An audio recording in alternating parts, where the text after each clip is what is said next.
Welcome to our channel, ladies and gentlemen. The political realignments are really taking shape ahead of 2027. William Ruto has declared that he would run for a second term, but his re-election depends on a number of several leaders.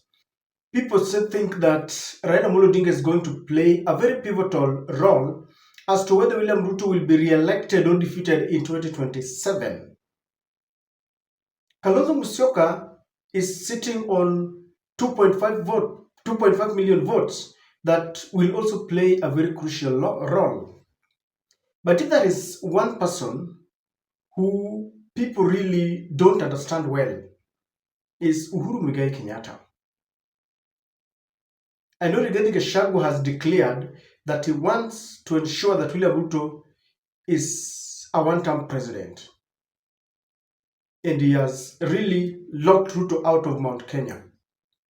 But I want us to look at Uhuru Kenyatta and the role that he has played, he is playing, and will play in 2027. Before we do that, I want to start by asking you a question. What is your assessment and evaluation on Uhuru Kenyatta for the 2 terms he was the president of Kenya? Not compared to William Samoei Ruto, but his performance and governance based on the strict adherence to the rule of law and the constitution of the country in terms of development, corruption-free environment. What or how did Uhuru Kenyatta perform in terms of extrajudicial killings? Was he impeccable? Did Uhuru really fall out with William Samoei Ruto? If there is one president who is not understood, is Uhuru Muigai Kenyatta. Did they really fall out with William Samoei Ruto? Did he really support Raila Amolo Odinga? Right now, we've known that support is not just saying that I'm supporting you, because Raila Amolo Odinga lost the AU seat when William Ruto claims that he gave a lot of money to the secretariat that was campaigning for Raila. He drove with Raila Amolo Odinga in the same vehicle, and therefore people are saying that that was the support that was needed. When we know that Ruto's relationship with the other presidents played a pivotal role in Raila's loss. So some can say that Ruto was supporting Raila, but he was still backstabbing Raila, either deliberately or subconsciously, by still going at loggerheads with Tshisekedi Felix when he talks about the war in Congo and says he had talked to Macron. So when I talk of real support, you know what I mean? Did Uhuru really support Raila Odinga? One day, Winnie Odinga was asked this question: do you believe what people are saying that Uhuru betrayed Raila? And Winnie responded by saying that I don't think Uhuru betrayed my father. The only thing I don't understand is how he lost grip of the deep state. Because supporters of Raila Amolo Odinga has always believed that Raila is robbed of his victory by the deep state in the last and the previous elections. So this time they knew they had the deep state, and therefore Raila's victory was going to be sealed, guarded, and protected. So when he's saying, I don't know at what point he lost the grip of the deep state, because it is being said to date that Uhuru Kenyatta was being given the information that Raila was winning. People like Joe Musheru, who was heading the IT, the PS in the Ministry of Interior, used to tell him that the intelligence that we have is that Raila is winning. So two things are happening: that either he had lost the grip of the deep state, that he was being fed with the wrong information, or he knew what was happening. And let me tell you something. I have rejected every theory that Uhuru cheated Raila. But there is one theory that I can't dismiss. when Jose Camargo was caught with election materials at the Jomo Kenyatta International Airport. Election materials. And Uhuru Kenyatta was still the commander-in-chief of all the armed forces, in charge of military intelligence, in charge of the DCI, in charge of the NIS, in charge of the police.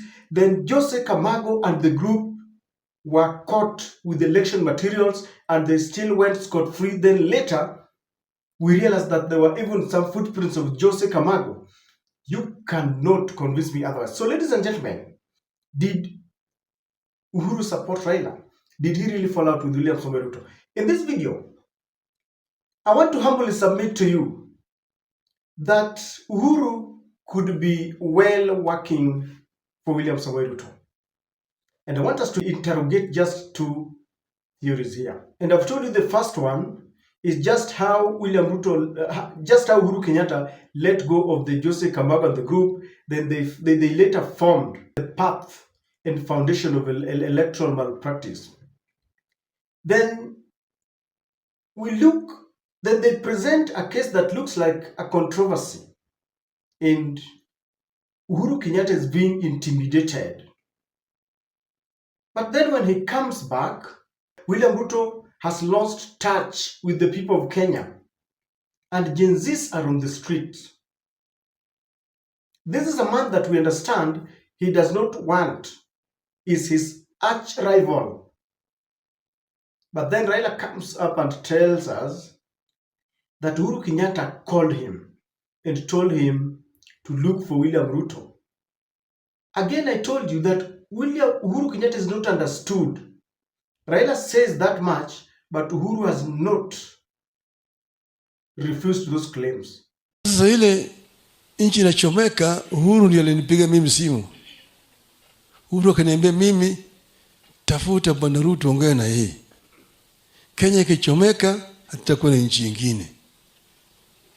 Mpaka hii tuzime hii moto, watu waketi chini waendelee waliwane. William ndiye akanitafuta. Na mimi nikaongea na yeye wazi kabisa. Mimi unajua mambo yangu, mimi sifichagi mambo. Nasema direct. Magazeti hapa naandika siji nini Raila na Ruto handshake, hakuna handshake.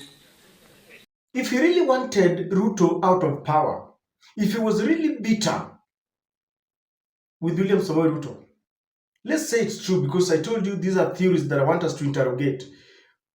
Why do you think he wanted to help William Ruto at a time when Gen Zs had caught him? Then Raila goes and he gets into government. So they're saying we are trying to stabilize the government. Gachagua is sent home. Then before we know it, there's a meeting in Ichaweri. And after that meeting, of course, we understand that Uhuru refused to meet William Ruto in State House. He even refused to meet William Ruto in his current home. So he says, come and visit me in my home. Here I am safe. Then, after that meeting, Mutahi Kagwe, Lee Kinyanjui, and William Kabogo, who are very close allies to Uhuru Kenyatta, are given ministerial portfolio. Then the argument begins again. It is not Uhuru who gave them out. They went there in their own volition, in their own individual capacities. So people are left asking, just the same way we were asking, did he really fall out with William Ruto? Did he really support Raila Odinga? So we are left again. Did Uhuru Kenyatta sanction or give the green light to these three to get into the cabinet? We don't know. A few days after that, they're in a forum and is telling his daughter, Ngina, that you need to support these Gen Zs, wacheni uoga. And people are asking another question. Oh, is Uhuru Kenyatta really with William Ruto? Recently, he allowed his people to be appointed to the government, and now he's now criticizing William Ruto. He keeps on giving room for speculations. Is it for real? Is it for this? Then at a time when Rigathi Gachagua has locked out William Ruto from Mount Kenya, and he has converged several leaders who have got one common goal, that Ruto is the enemy, and that is Rigathi, Martha Karua, we have Kalonzo Musyoka, and several leaders, and they have declared that they are going to support Kalonzo. There is this urge and the rush to include the Kamba Nation back to Gema, and they are forging ahead. And the vector is pointing to Kalonzo to carry the mantle. Then who comes back up that he is supporting Fredo King Matiangi? And of course, we know that Fred was his main man when he was elevated to become the chief cabinet secretary and was put to check William Samoei Ruto. But then the question is, what is Uhuru up to? I've told you we are interrogating certain theories, depending on the side of the political divide. I know you are arguing differently. But what is the net effect of supporting Fredo King Matiang'i? And I want us to look at that. And that's the reason I'm telling you that there is a role, a silent role, that Uhuru Kenyatta will play in 2027. We are speaking now when his people are in the cabinet. And we are dismissing that you know the effect of endorsing Matiang'i is one, the people of Mount Kenya now have Kalonzo Musyoka and Fredo King Matiang'i to choose from. While before he endorsed King Matiang'i, they had all supported, sort of, they were rallying their support towards Kalonzo Musyoka. So if King Matiang'i decides that he's going for the big prize, and Kalonzo also decides I'm going for the big prize, they are going to divide Mount Kenya votes. And if there is one thing that William Ruto would really love, he has lost the mountain votes. And he would really love a situation where Mount Kenya votes are divided because it is going to work for him.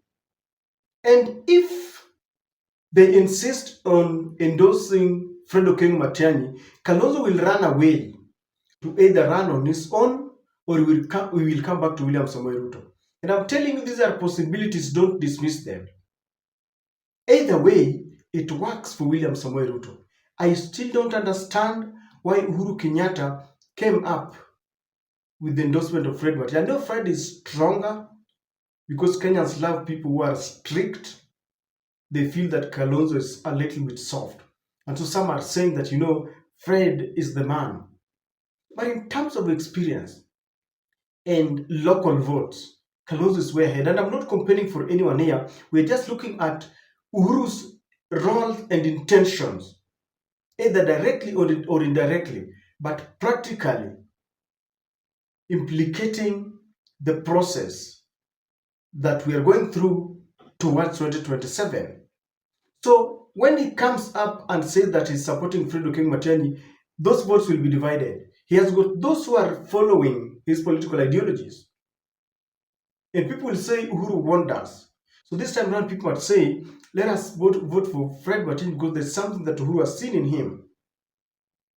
While it might look like he really wants to ensure that Ruto is defeated, to me, Uhuru Kenyatta is playing a very hidden and a silent game that will only catapult Ruto to power. Because by endorsing someone when there seems to be a ready candidate for them, a ready-made, one that is there, Kalonzo Musyoka, it means that he's going to divide those votes or is sending Kalonzo Musyoka towards Uhuru Kenyatta. And that is how I'm looking at it, ladies and gentlemen. Uhuru's life is full of questions. Let me ask you, did he really support Raila Odinga for the post of the African Union Commission? People don't know. So he's full of, did he do this? Did he like it? Did he hate? We don't know. He's playing this silent game. And I want to tell you, very humbly, submit to you that look at Uhuru's intentions well. Look at the intention well. Whether it is deliberate or subconscious, I don't know whether he's miscalculating these political moves. Because come to think of it, I just want you to go sit quiet and start thinking of the effect of Fredo King Matiani coming in full swing, Kalonzo Musyoka this side coming in full swing. The battle is going to be there in Mount Kenya. That is the reason why I have a feeling that if there is one person who is going to play a hidden role, it is Uhuru Muigai Kenyatta.